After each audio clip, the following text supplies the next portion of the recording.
কোটা প্রথার বিরুদ্ধে রাজপথে আন্দোলনে ছিল বিশ্ববিদ্যালয় শিক্ষার্থীরা। কোনো এক পর্যায়ে কেমন করে তা হয়ে গেল ছাত্রলীগ বনাম সাধারণ ছাত্রের আন্দোলন। যুক্ত হতে হলো পুলিশ বিজিবিকে। 5টি তাজা প্রাণ ঝরে গেল। তারপর মাননীয় প্রধানমন্ত্রীর ভাষণ আজ সন্ধ্যায় আমরা শুনেছি। সেখানে তিনি শোক প্রকাশ করেছেন এই অনাকাঙ্ক্ষিত পরিস্থিতির জন্য এবং ধৈর্য ধরতে বলেছেন ছাত্রদেরকে বিচার বিভাগের রায়ের জন্য। এদিকে বৈষম্য বিরোধী ছাত্র আন্দোলন থেকে আগামীকালকে সারা দেশে কমপ্লিট শাটডাউনের ঘোষণা এসেছে, অর্থাৎ জরুরি সেবা এবং হাসপাতাল সেবা ছাড়া সবকিছু বন্ধ দেওয়ার ঘোষণা দিয়েছে সাধারণ ছাত্ররা। কিন্তু এই সাধারণ ছাত্রের মধ্যে অসাধারণ অন্য কিছু লুকিয়ে আছে বলেও দাবি করছেন আওয়ামী লীগ এবং আরও অনেকে। এই আন্দোলন ছড়িয়ে পড়েছে এখন স্কুল কলেজের ছাত্রছাত্রীদের মধ্যেও। কি হতে যাচ্ছে ভবিষ্যৎ দেখেছি আমরা। বিশ্ববিদ্যালয়ের হলগুলো থেকে ছাত্রছাত্রীদেরকে বের করে দেওয়া হয়েছে, অনির্দিষ্টকালের জন্য বন্ধ দেওয়া হয়েছে স্কুল কলেজ এবং বিশ্ববিদ্যালয়গুলো। আমরা আজকে কথা বলবো কোটা আন্দোলন ও প্রধানমন্ত্রীর ভাষণ নিয়ে। প্রিয় দর্শক, আপনারা দেখছেন সাম্প্রতিক বিষয় নিয়ে চ্যানেল আয়ের বিশেষ আয়োজন metro same to the point. আজকের আয়োজনে আমার সঙ্গে অতিথি হিসেবে উপস্থিত রয়েছেন শাহাদাত আকবর চৌধুরী লাবু, এমপি, বাংলাদেশ আওয়ামী লীগ। স্বাগতম আপনাকে। আমাদের সঙ্গে রয়েছেন নীলুফার চৌধুরী মনি, সাবেক সংসদ সদস্য, স্বনির্ভর বিষয়ক সহ সম্পাদক, জাতীয় নির্বাহী কমিটি, বিএনপি। আপনাকে স্বাগতম। নীলুফার চৌধুরী মনি, আপনাকে দিয়ে আসলে শুরু করতে যাই। খুব সিম্পল একটা প্রশ্ন, একটি সাধারণ ছাত্রদের অধিকারের আন্দোলন কিভাবে এত ধ্বংসাত্মক হয়ে উঠলো, আপনার কি মনে হয়? আপনাকে ধন্যবাদ। যারা শুনছেন তাদের শুভেচ্ছা, আমার সহ-আলোচককে শুভেচ্ছা। দেখেন, এই দেশটা আসলে কিভাবে চলে এটাই কয়েকদিনে এই প্রজন্মের সন্তানরা বুঝে গেছে। আমরা আগে বলতাম, ওরা হয়তো ওইভাবে বুঝতো না, বুঝতে চাইতো না। তো আজকে তারা প্রমাণ করেছে এখন যৌবন যার, যুদ্ধে যাবার তার শ্রেষ্ঠ সময়। আপনি যে এটাকে আন্দোলন বলছেন, আমি পৃথিবীর কোথাও দেখিনি কোনো সরকার নিজে মদত দিয়ে এরকম আন্দোলন চাঙ্গা করতে পারে, এই আন্দোলনটা ঘটাতে পারে। যেটা আরও 5 বছর আগে আন্দোলন ছিল, কোটার আন্দোলনটা, আমাদের সন্তানরা তারা কিন্তু চায় না যে কোটা বাতিল হোক, তারা চেয়েছিল কোটার সংস্কার হোক। তারা সংস্কার চেয়েছিল। যে মুক্তিযোদ্ধারা আমাদের দেশ স্বাধীন করেছে, আমরা তাদেরকে স্যালুট করি। স্যালুটের পাশাপাশি সেই মুক্তিযোদ্ধারা কিন্তু আজীবন কিছু পাবে বলে দেশ স্বাধীন করে নাই। আমরা সকলে মিলে যেন দুধে ভাতে থাকি, সেই জন্য আমরা দেশটা স্বাধীন করেছিল আমাদের পূর্বপুরুষরা। তাদের নাতিরা, তাদের সন্তানরা চলে গেছে, তাদের সন্তানদের বয়স নাই এখন। নাতিদের সময়ে যদি এই কোটা প্রথা থাকে, যখন 5 বছর আগে কোটার সংস্কার আন্দোলন চলল, তখন আজকের প্রধানমন্ত্রী, সেই দিনও প্রধানমন্ত্রী ছিলেন বাই হোপ অ্যান্ড বাই ক্রোক, উনি কিন্তু তখন বলেছিলেন, রাগ করেই হোক জেদের বসেই হোক, উনি বলেছিলেন যাক আজকে থেকে যাও, কোটা থাকবে না, থাকলো না। একজন মানুষ 5 বছর পরে কিভাবে তার মুখের সমস্ত কিছু আদল পরিবর্তন করে কিভাবে বলতে পারে আবার সেই কোটার যেভাবে আদালত চাইবে সেইভাবেই কোটা চলবে? অথচ আমি যদি বলি যে আইন, সংবিধান কি বলে? সংবিধান আপনার 16ই ডিসেম্বর 72-এ যে সংবিধানটা হয়েছিল, সেই সংবিধানটাই কিন্তু আছে কিছু কাটছাট হওয়া ছাড়া সংবিধান কিন্তু সংবিধানের জায়গায় আছে। সেইখানে বলা 29 অনুচ্ছেদে যে প্রজাতন্ত্রের কর্মে নিয়োগ বা পদলাভের ক্ষেত্রে সকল নাগরিকের জন্য সুযোগের সমতা থাকবে। কেবল ধর্ম, গোষ্ঠী, বর্ণ, নারী, পুরুষ ভেদে বা জন্মস্থানের কারণে কোনো নাগরিক প্রজাতন্ত্রের কর্মে নিয়োগ বা পদলাভের অযোগ্য হইবে না। এই কথাটা কিন্তু স্পষ্ট লেখা, এবং কোথাও বলা নাই যে এখানে কিছুটা রদবদল করতে পারে। সেটা কিন্তু নির্বাহী বিভাগ, কোনো বিচার বিভাগ না। সংবিধান যেটা বলছে, 28 অনুচ্ছেদে বলা আছে নারী, শিশু বা অনগ্রসর শ্রেণীর জন্য বিশেষ সুবিধা দিতে বাধা নাই। বলে নাই যে দিতেই হবে, বলছে বাধা নাই। সেইখানে নারীরা যে যতদিন অনগ্রসর ছিল, সেইখানে তাদের কোটা ছিল, অস্বীকার করব না। সেই নারীরা আজকে কিন্তু অনগ্রসর না, যোগ্য হয়েছে। তারাও কিন্তু এখন কোটা চায় না, তারা কোটা চায় না। নারীরা যেভাবে মাঠে নেমেছে, তাদের চেহারা দেখলে মনে হয় না আমাদের সন্তানরা এখন কোটা চায়। তো সেই জায়গা থেকে আমাদের সন্তানরা কোটা চায় না, মুক্তিযোদ্ধারা কোটা চায় না। পয়েন্টে আসেন, মানে এই যে আন্দোলন তারা করছে এই যুক্তিকে সামনে রেখে, কিন্তু এই আন্দোলনটা কিভাবে এত ধ্বংসাত্মক হলো? 5টি তাজা প্রাণ ঝরে গেল। আপনার আন্দোলন তো ধ্বংসাত্মক হয় নাই, বলতে পারেন সরকার ধ্বংসাত্মক হয়েছে। আন্দোলনের ছাত্রছাত্রীরা তারা তাদের নীরবতায় একটা লাঠি তার আত্মরক্ষার্থে হয়তো বা সে হাতে নিয়েছে, লাঠি দিয়ে কিন্তু কেউ মারা যায় নাই, সেখানে তার নিজের আত্মরক্ষার্থে একটা লাঠি ইউজ করতে পারে, নিতে পারে। কিন্তু আপনি যখন দেখলেন যে গুলি করে পুলিশ, রংপুরের যে ছেলেটা সাইদ, তাকে যে একজন মানুষ দাঁড়িয়ে কিন্তু দেশ ধ্বংস করতে পারে না, তার হাতে কিন্তু ধ্বংস করার মতো কিছুই ছিল না। সে মানুষটা, সে ছেলেটা, সে বাচ্চাটা, সে তার অধিকারের জন্য দাঁড়িয়েছিল। সে অধিকারের জন্য দাঁড়িয়ে থাকা অবস্থায় পুলিশ কিভাবে গুলি করলো এইভাবে বুক বরাবর? পুলিশ তো গুলি, তাকে যদি গুলিও করত, তার পায়ে গুলি করতে পারতো, তার হাতে গুলি করতে পারতো, এত কাছে থেকে।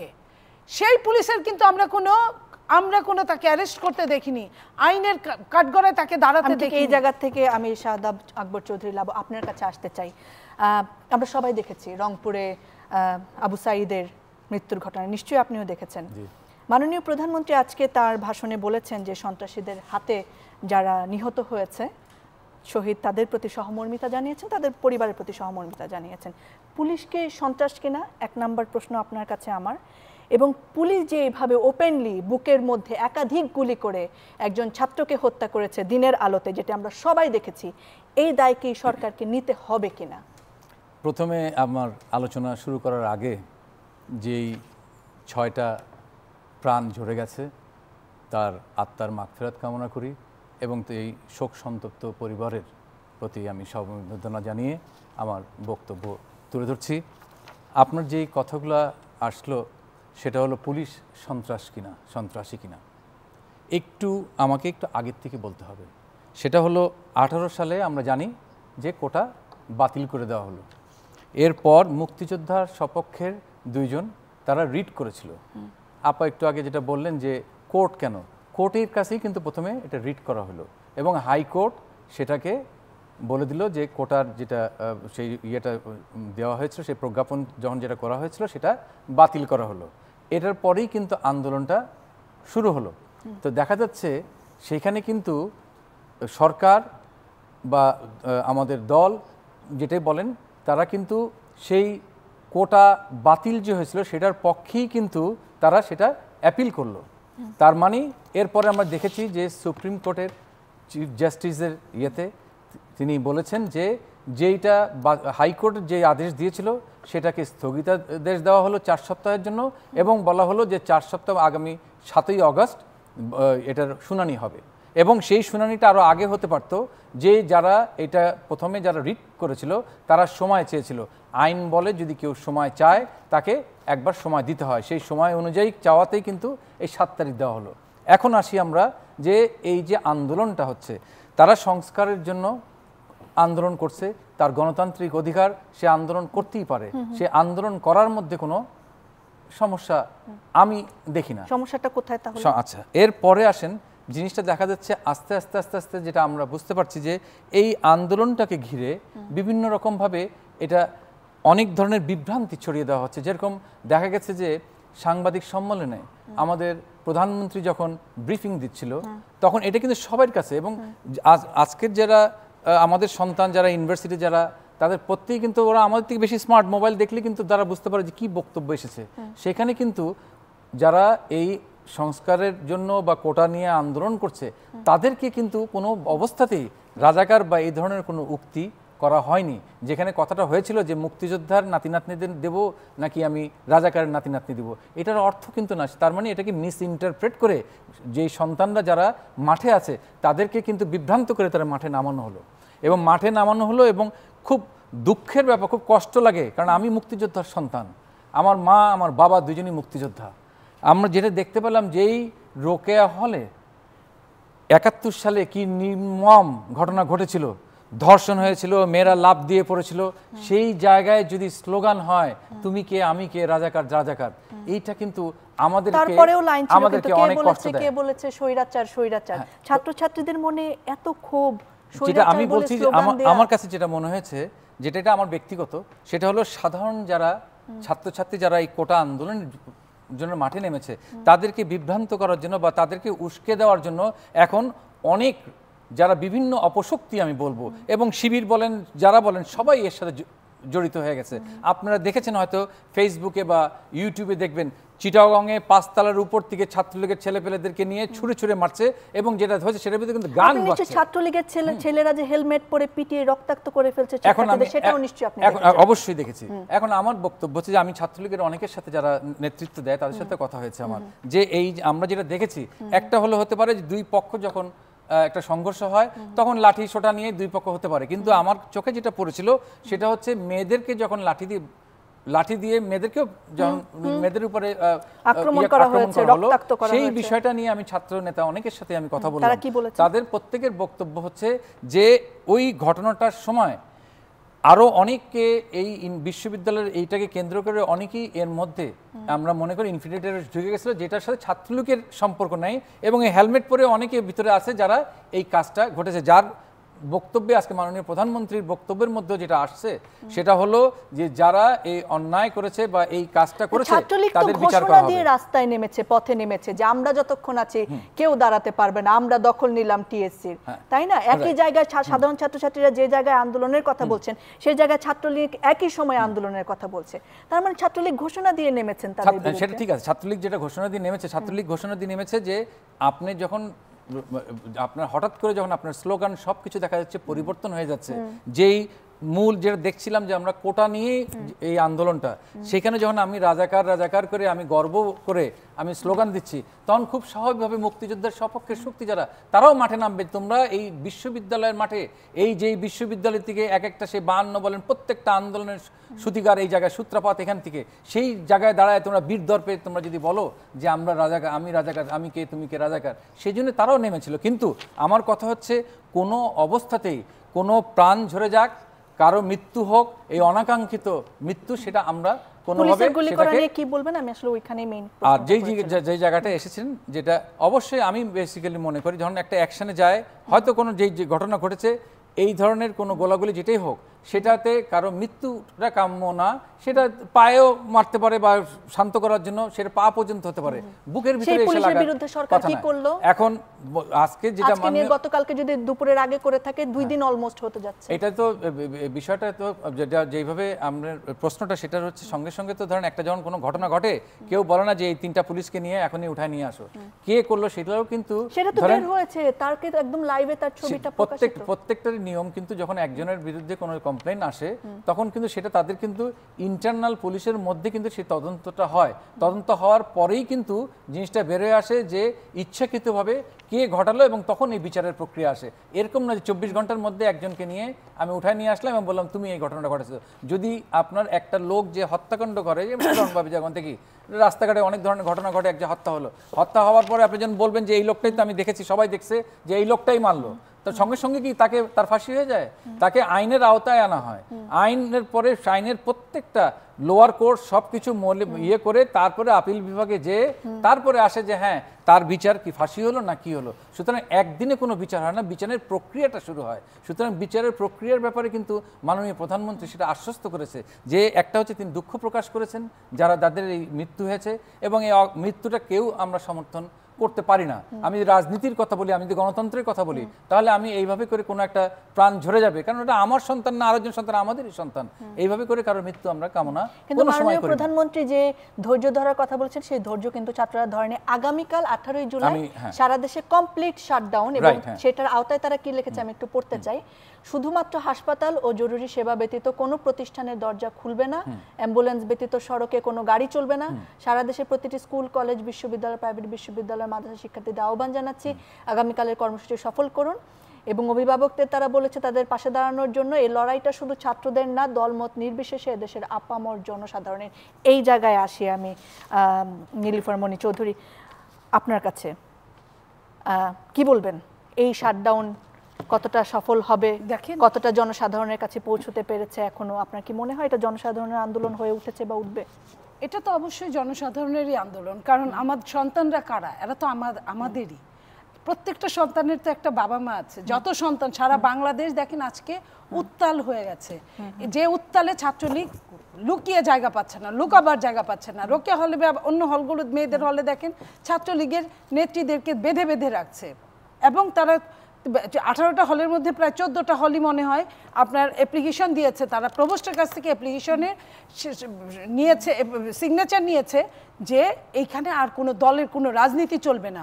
যে একটা সময় 10 বছর আগে বিএনপিকে ছাত্র দলকে বের করে দিয়েছিল যে হলগুলো থেকে, আজকে দেখেন নেচার অফ রিভেঞ্জ কাকে বলে, যে আজকে ছাত্রলীগকে সাধারণ পিপল, সাধারণ ছাত্রছাত্রীরা তাদেরকে বের করে দিচ্ছে। কারণ এত টর্চার, এত অত্যাচার ছাত্রলীগ ইতিমধ্যে এই সন্তানদের সাথে করেছে যে মেয়েরা মেয়েদের হলে মেয়েদেরকে দিয়ে কাপড় ধুয়েছে, কাজের বুয়ার মতো আচরণ করেছে, পা টিপিয়েছে, তাদের দিয়ে গোসলের পানিটা নিয়ে এনেছে, গরম করিয়েছে পানি।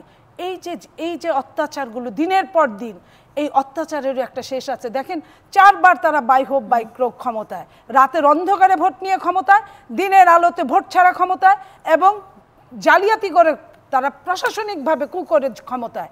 তাতে কি হয়েছে, জনগণ যখন উত্তাল হয় তখন সরকারকেও কালো শাড়ি পরতে হয়। এই যে আজকে থেকে 3, 4, 5 দিনের যদি মাননীয় প্রধানমন্ত্রীর আপনি বক্তব্যগুলো শুধু দেখেন আর বডি ল্যাঙ্গুয়েজ দেখেন, একটা দেশের প্রধানমন্ত্রীর বডি ল্যাঙ্গুয়েজ এত নিম্নমানের হতে পারে এটা চিন্তাই করা যায় না, ধারণাই করা যায় না। যে উনি নিজে উস্কিয়েছে, উনি নিজে রাজাকার এবং মুক্তিযুদ্ধকে স্বাধীনতা 53-54 বছর পরে মুক্তিযোদ্ধা রাজাকার, যে রাজাকারদের বিচার উনি নিজে নিজে দাঁড়িয়ে থেকে করেছে, রাজাকার হলেও বিচার করেছে, রাজাকার না হলেও বিচার করেছে। সেই মাননীয় প্রধানমন্ত্রী, আমি মাননীয় বলছি এই কারণে চেয়ারটাকে আমি সম্মান করি, আর কিছুই না। সে কি করেছে, সে ওইভাবে বলেছে।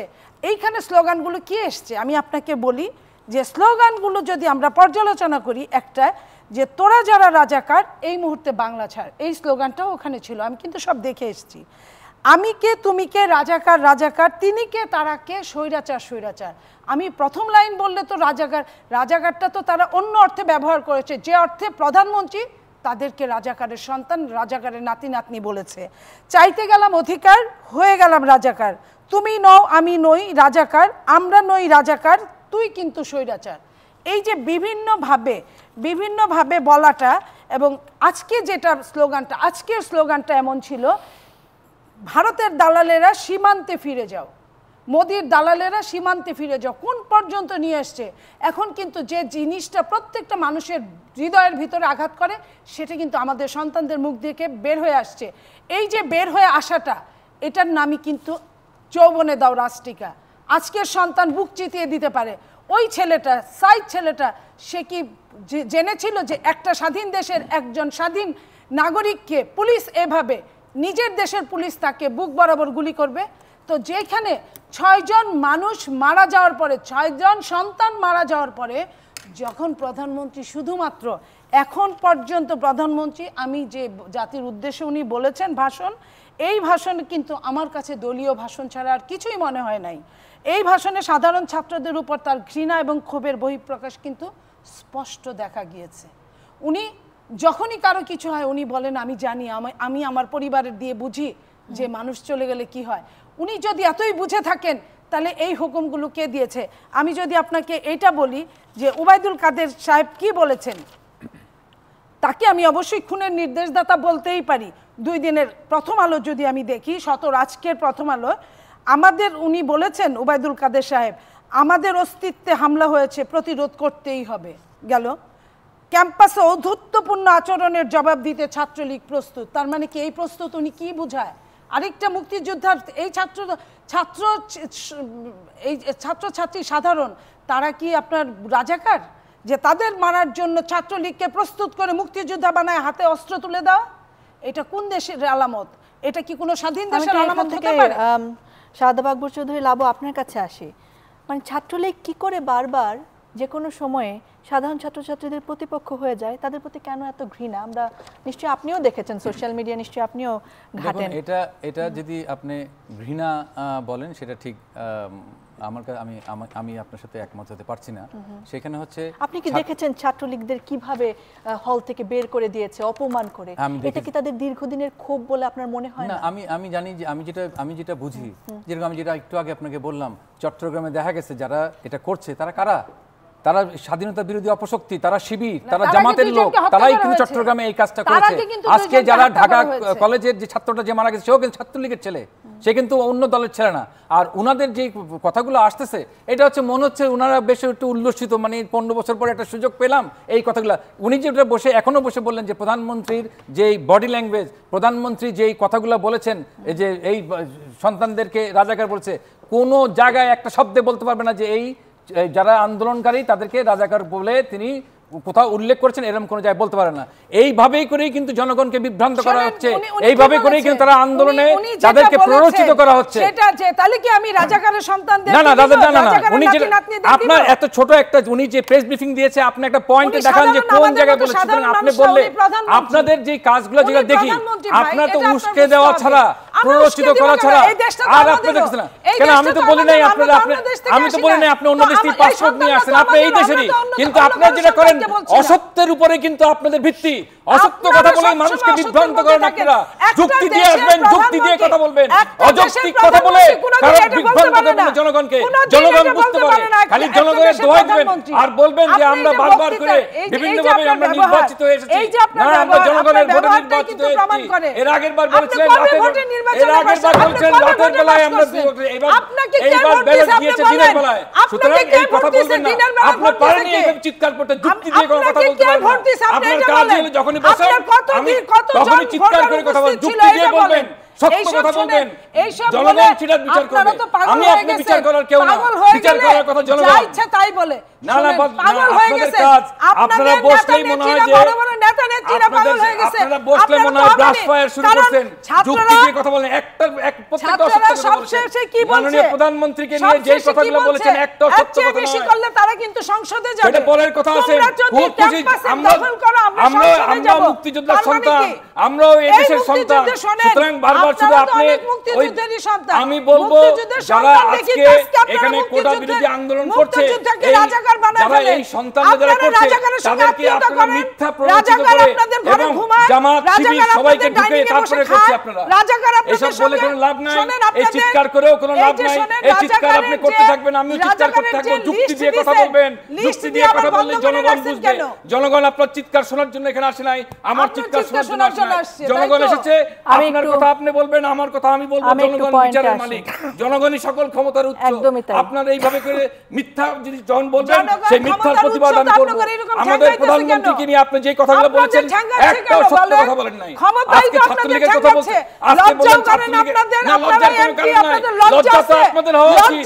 কোথা থেকে আপনাদের জন্ম? হত্যার মধ্যে দিয়ে আপনার জন্ম। কার দলে কোন দল করেন আপনি? আপনারা হত্যাকাণ্ডের মধ্যে দিয়ে আসছেন, উর্দি পরে এসেছেন। আপনারা এই দেশের গণতন্ত্র নষ্ট করেছেন, আপনারা এই দেশের সামাজিক অপরাধের জন্য দায়ী। আপনারা সেই কোথা থেকে এসেছিল আপনার জিয়া? কোথা থেকে এসেছিল? ক্যান্টনমেন্টের ভিতর থেকে এসেছিল, উর্দি পরে এসেছিল, উর্দি পরে এসে গণতন্ত্রের কথা বলেন।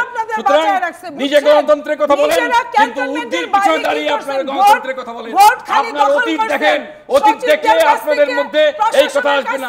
সুতরাং সত্য বলেন, যেটা বাস্তব সেটা বলেন। খালি উস্কাবেন সন্তানদেরকে, না না, এটা আমাদেরও সন্তান। এরকম খেপবেন আর মার্ডার করবেন, মার্ডার কোনো শান্তি থাকবো আমরা।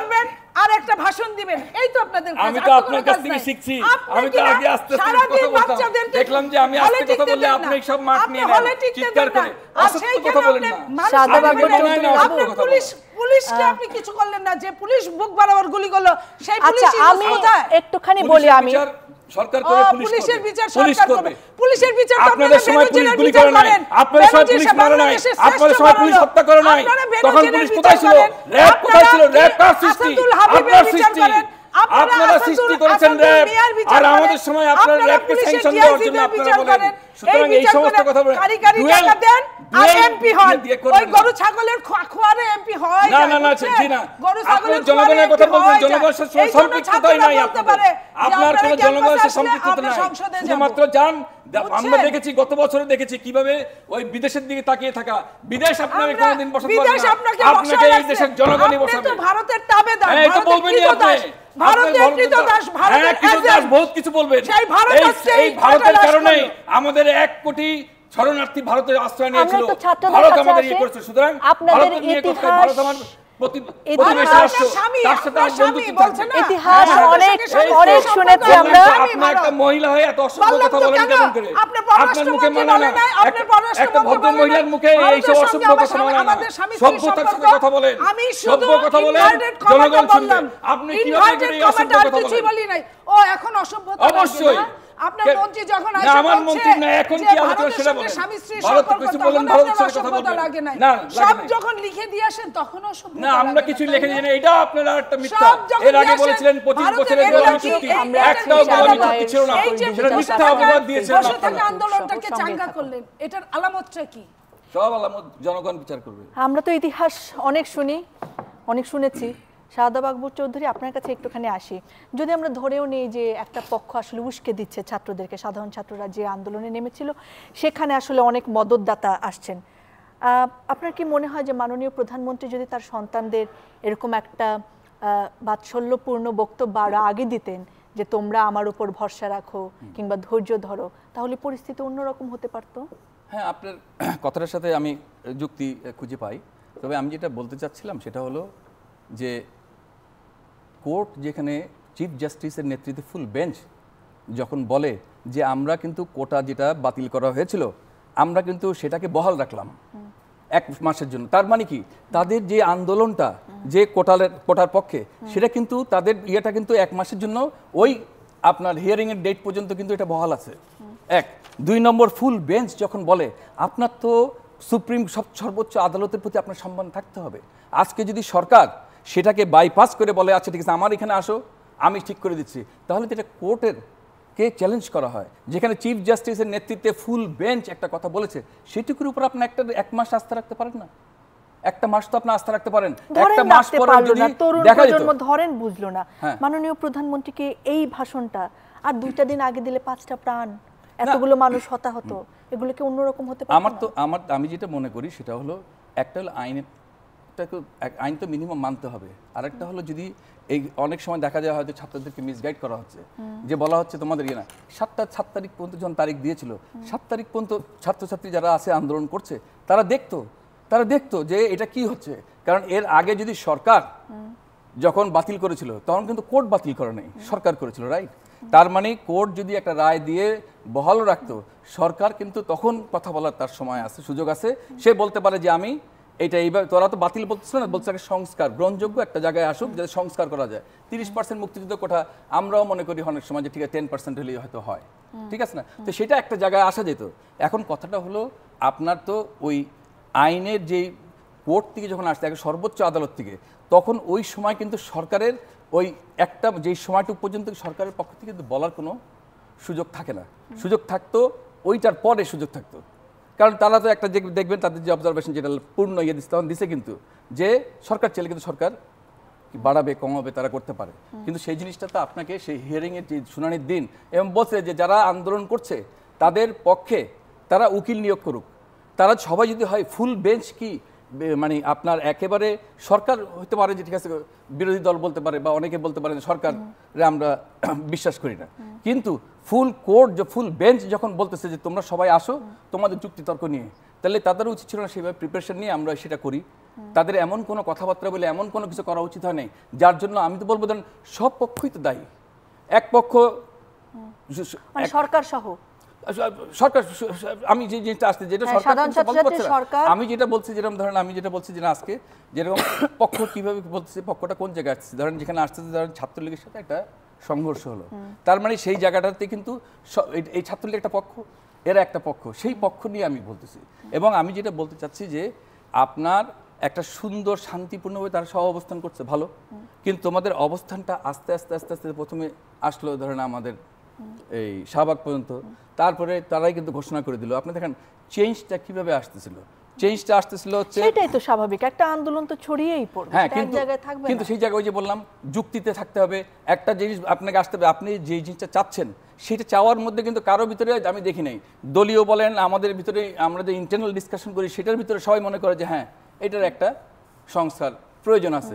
আপনাকে ওই সময়টা পর্যন্ত অপেক্ষা করতে হলে কি অবস্থা হইতো? আপনি আজকে যে আন্দোলনটা করছেন আপনি কি 7 তারিখের পরে সেই আন্দোলন করতে পারতেন না যে সরকার নাম শুনতো? আপনার এখন ওই পর্যায়ে চলে যাওয়ার তো প্রয়োজন ছিল না।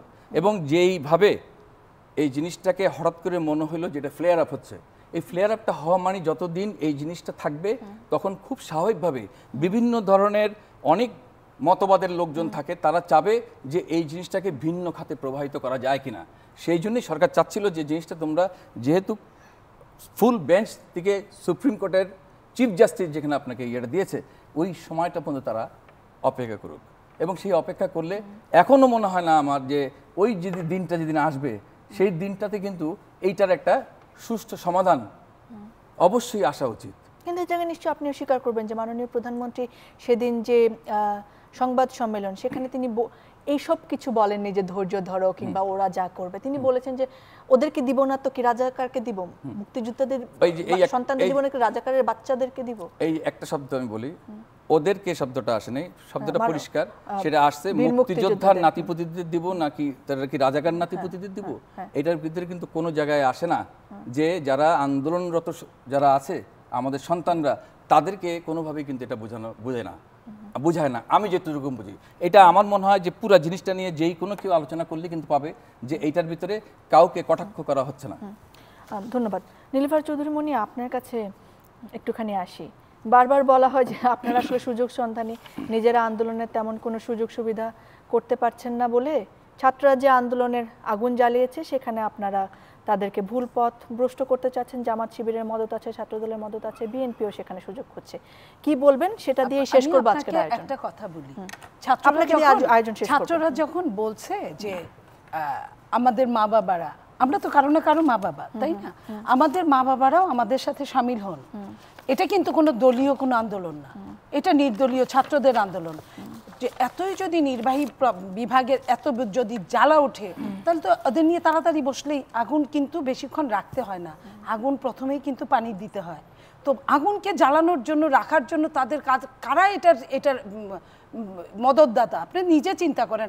1 মাস পরে সব মামলার কিন্তু এত দেরিতে দিতে হয় না, কিছু কিছু আপনার বুঝতে হবে কোন মামলাটার মেরিট কেমন, কোন রায়টার মেরিট কেমন, কাদের নিয়ে তার আগে বসতে হবে। এটা ছাত্র সমাজের ব্যাপার।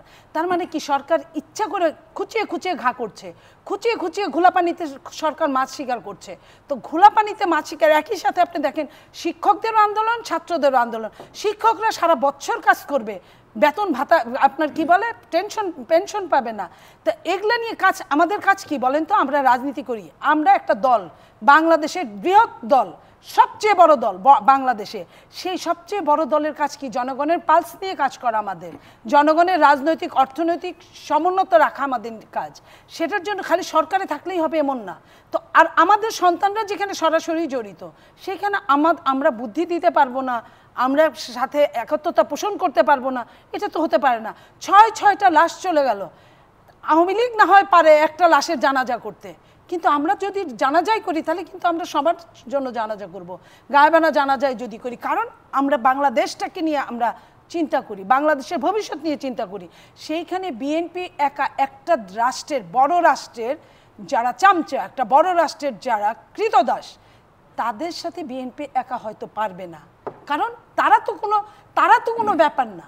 ব্যাপারটা হচ্ছে বড় দেশ, যে দেশটা বাংলাদেশের মতো প্রায় 20-30টা দেশের সমান, বাংলাদেশের মানুষের চেয়ে প্রায় 20-30 গুণ বেশি, সেই দেশটা একটা পরাশক্তির সঙ্গে এত সহজে লড়াই এত সহজে পারা যায় না, যেটা এই ছাত্ররা এখন পলে পলে উপলব্ধি করছে।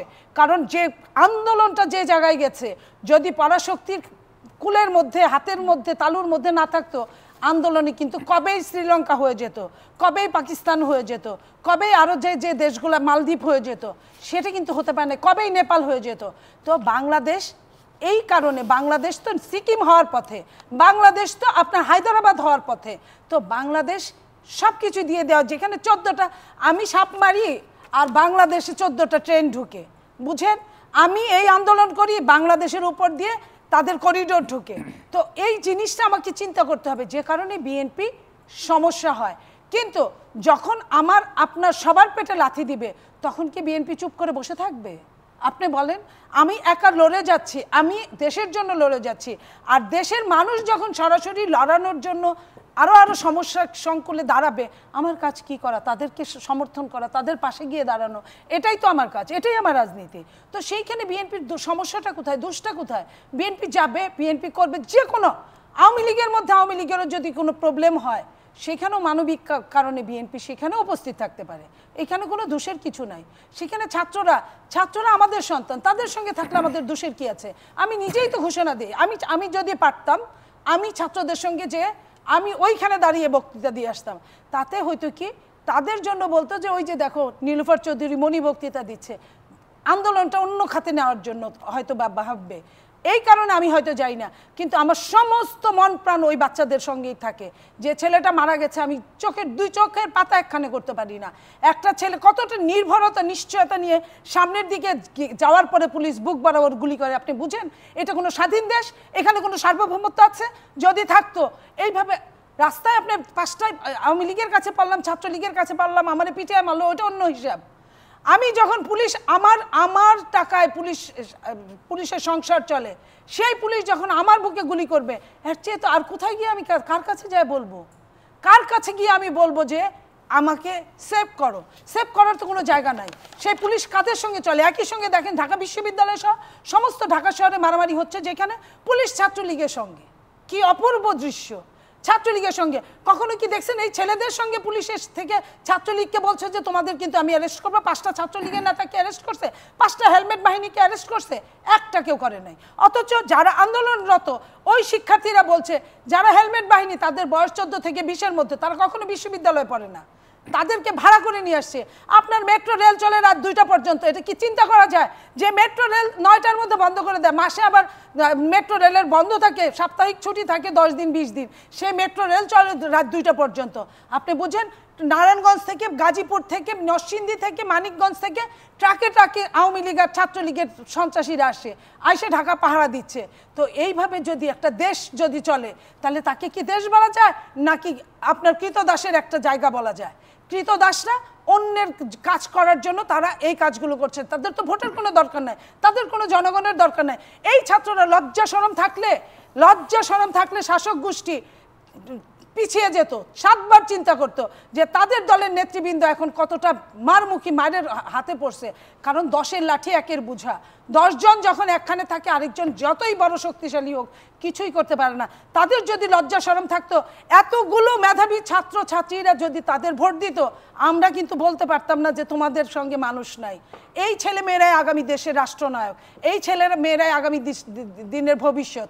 সেই ভবিষ্যৎ তাদেরকে থুথুও দেয় না, তাদেরকে যে ধরনের স্লোগান দেয়, আমার তো মনে হয় যে মাটি 2 ভাগ আমি ঢুকে যাই।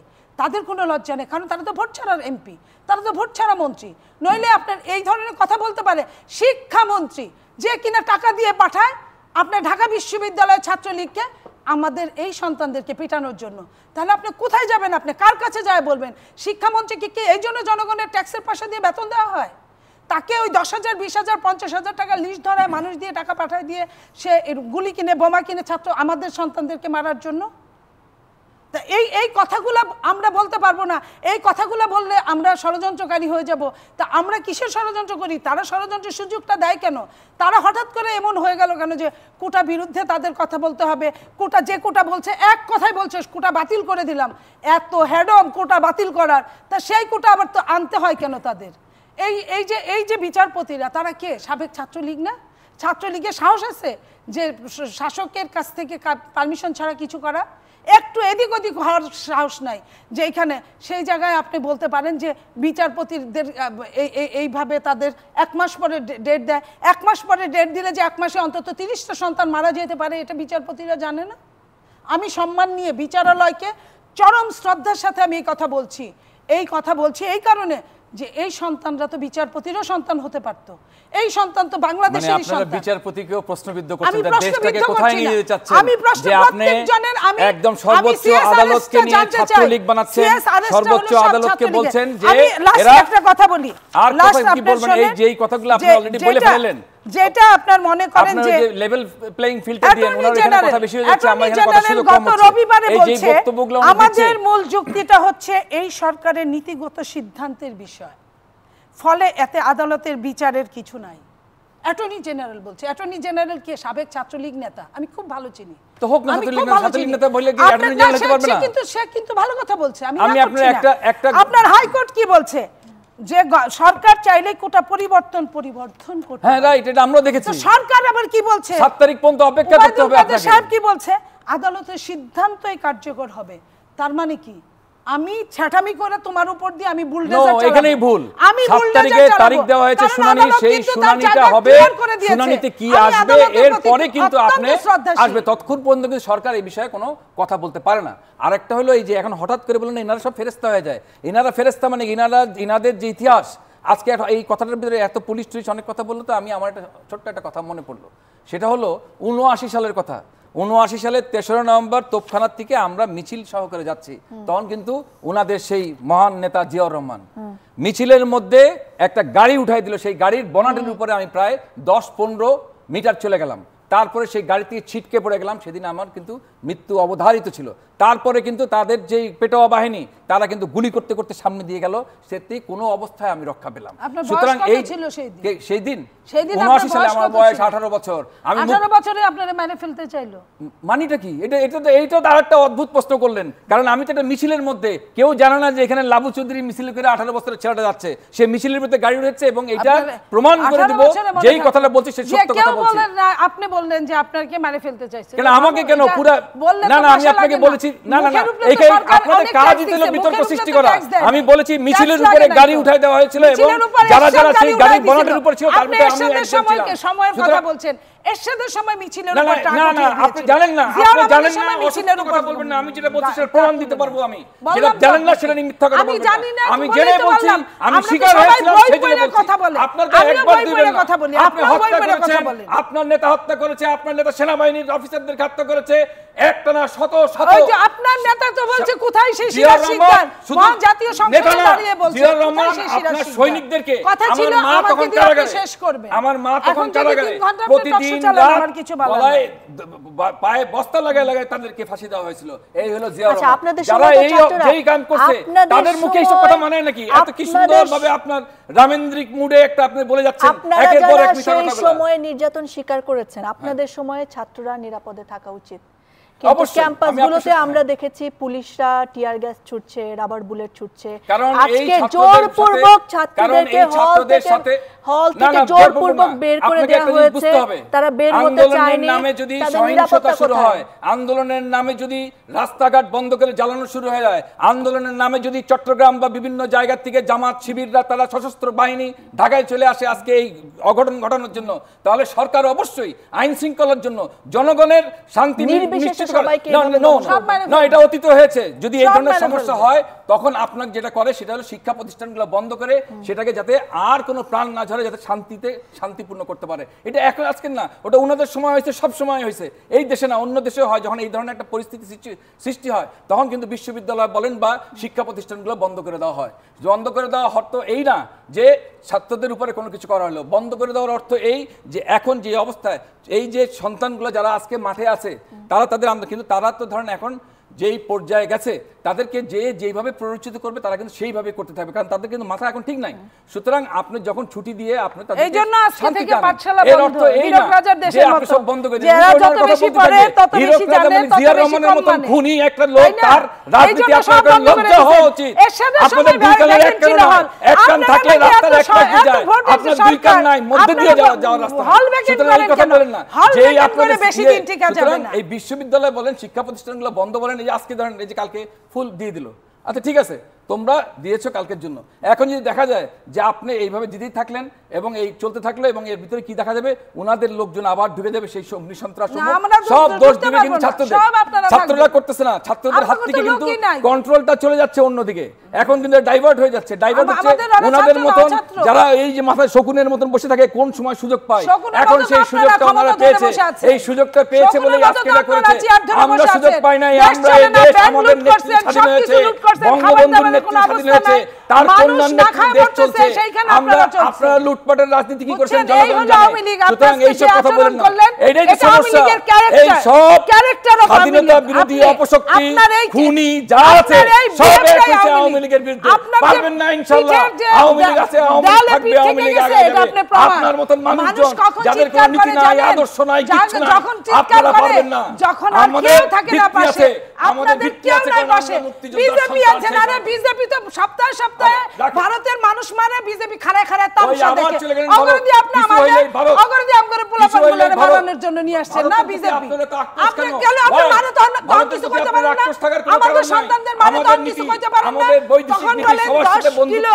তখন বলেন 10 কিলো পর্যন্ত বর্ডার ছেড়ে দিব 10 কিলো পর্যন্ত বর্ডার ছেড়ে দিবেন ফাইন গুড ভেরি গুড আমরাই প্রথম সেই যে সমস্ত ইয়েগুলো ছিল ছিটমহলগুলো পর্যন্ত ছেড়ে দিবেন এখন সমস্ত বাংলাদেশের থেকে 10 কিলো পর্যন্ত কত হেক্টর জমি পড়ে আছে এই সব ছিটমহলগুলো আমরা করেছি আমরা ছিটমহল না যাই আমরা ছাত্রতেই থাকি আমরা সমুদ্র সীমান্ত আমরা ছাত্রতেই থাকি নীলরঞ্জন চৌধুরী কথা বলতে পারবেন খালি বসে আছেন কবে আবার মোয়া খাওয়ার জন্য আসবো মোয়া খেতে পারবেন না আপনারা ইনশাআল্লাহ বাংলার মানুষ আপনাদের মোয়া খেতে দিবেন না ভয় পাইছে বলে আমি আপনাদের কাছ থেকে ট্রেনিং প্রাপ্ত চরম ভীত আপনার কাছ থেকে শিক্ষা পেয়েছি বিনা ভোটের সরকার বিনা ভোটের এমপি বিনা ভোটের সরকার আপনারা কেউ ভীত না ভীত আসলে সাধারণ ছাত্র ছাত্রী জনগণের কাছে আপনারা যান না আপনারা যাই না ওই যে হাঁস তো ভাগছে এই হাঁসের পিছনে দিন রাত হাঁস pack pack pack pack pack pack করে আপনারা হাঁসের পিছনে যান হাঁস কিন্তু আপনাদের গলায় হাঁস চলে গেছে স্বপ্ন দেখেন তাই উড়াচ্ছেন হাঁস চলে গেছে এত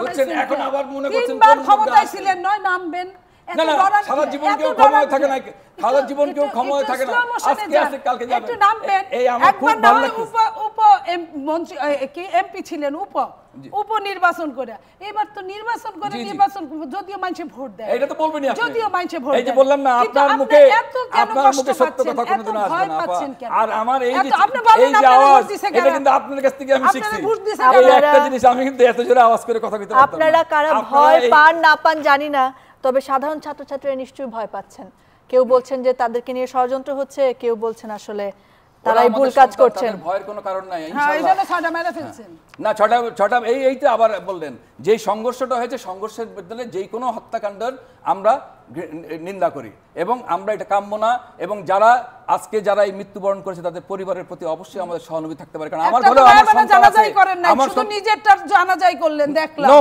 এটাও ভুল বলছেন আজকে আওয়ামী লীগ এই যে আবার ভুল করলেন আওয়ামী লীগ অফিসের সামনে আজকে জানাজা হয়েছে সেখানে বলা হয়েছে 6 জনের গায়েবানা জানাজা করা হলো এটাও কিন্তু আবার আপনারা জনগণের কাছে একটা ভুল তথ্য দিয়ে দিলেন সত্য কথা বলেন আপনাদের দুজনকে অনেক ধন্যবাদ তবে আমরা এখন আগামীকালকে দেখার অপেক্ষায় আছি বৈষম্য বিরোধী আন্দোলন থেকে যে টোটাল শাটডাউনের কথা বলা হয়েছে সেটি কতটা সফল হতে যাচ্ছে এবং জনসাধারণ বা সাধারণ ছাত্ররা আসলে কি করতে যাচ্ছেন এবং এটিকে আসলে জনগণের দুর্ভোগ তৈরি করবে নাকি অধিকার আদায়ের পথকে সুগম করবে সেটি এখন দেখার অপেক্ষা আপনারা সকলে ভালো থাকুন আবার দেখা হবে